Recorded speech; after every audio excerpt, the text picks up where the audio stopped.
Physical therapy या physiotherapy medical sciences का एक अहम शोबा है जिसमें मसाज, वर्जिश और दूसरे जदीद तरीकों से जिस्मानी अमराज का इलाज किया जाता है। कोरोना के बायस दुनिया भर में इस वक्त सेहत के मसाइल हैं।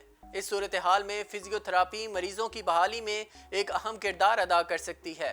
हर साल ये दिन एक थीम के तहत मनाया जाता है और इस मरतबा आलमी यौम फिजिकल थेरापी का थीम भी यही है, फिजिकल थेरापी और कोविड-19।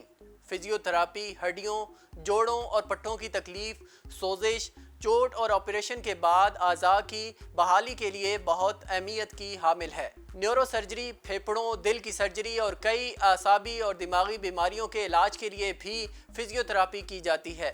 इस तरीका इलाज में अद्वियात का इस्तेमाल कम अज़ कम किया जाता है। माहिरीन के मुताबिक 95% इलाज अद्वियात के बगैर होता है।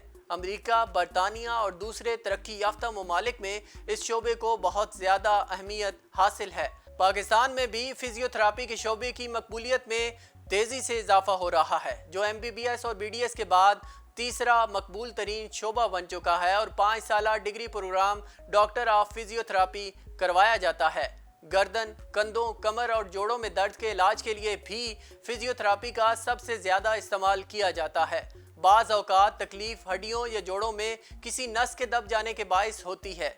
ऐसी तकलीफ में जिस्म का कोई हिस्सा, खासकर बाजू या टांग सुन रहता है, सुइयां चुभती महसूस होती हैं, जिस्म बेजान महसूस होता है और दर्द भी होता है। ऐसे में शदीद दर्द में कमी के लिए दवा देने के बाद फिजियोथेरापी शुरू की जाती है। फालिज की बीमारी दुनिया भर में माजूरी की सबसे बड़ी वजह मानी जाती है, जिसकी वजूहात में ज़हनी दबाव, खाने पीने में बेपरवाही, बुलंद फिशार खून, तंबाकू नोशी, अमराज़ कल्ब और ज़ैबतीस वगैरह शामिल हैं। फालिज के हमले में जिस्म का एक तरफ का हिस्सा अचानक कमज़ोर पड़ जाता है, ज़ुबान लड़खड़ा जाती है, बिनाई मुतासिर हो सकती है। कुछ मरीज चलने फिरने से भी माजूर हो जाते हैं।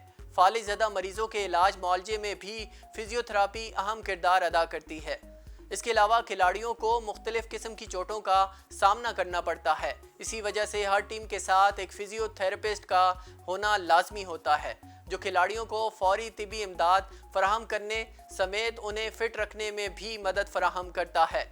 तवील अरसे तक बिस्तर पर रहने वाले और ICU के मरीजों को मजीद पेचीदगियों से बचाने के लिए भी फिजियोथेरेपी अहम किरदार अदा करती है। तवाज़ुन कायम रखने में मदद और गिरने से बचाव, शुगर की बीमारी को कंट्रोल करने में और रगों की बीमारी में मदद, बढ़ती उम्र में मुंसलिक मसाइल से बचाव, दिल और फेफड़ों की बीमारियों में भी मदद मिलती है। सांस के मर्ज में मुब्तला बाज़ मरीजों के लिए सीने की फिजियोथेरापी तजवीज़ की जाती है, जिसके नतीजे में सांस लेने में आसानी होती है। आर्थराइटिस एक इंतहाई तकलीफ दे मर्ज है।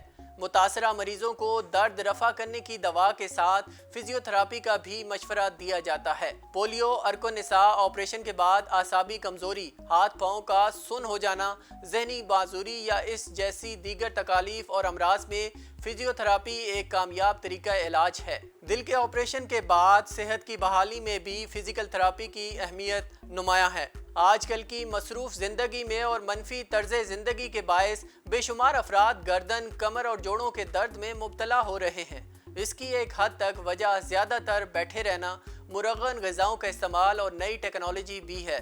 इसके साथ साथ जोड़ों का दर्द ख़वातीन में ज़्यादा पाया जाता है। अमूमन इन मसाइल का इलाज अद्वियात के ज़रिए किया जाता है, जिसकी अपनी अहमियत है और इससे ज़्यादा तकलीफ़ दूर हो जाती है, लेकिन देर पा या मुस्तकिल आराम के लिए फिजियोथेरापी काफ़ी मुफीद साबित हो सकती है।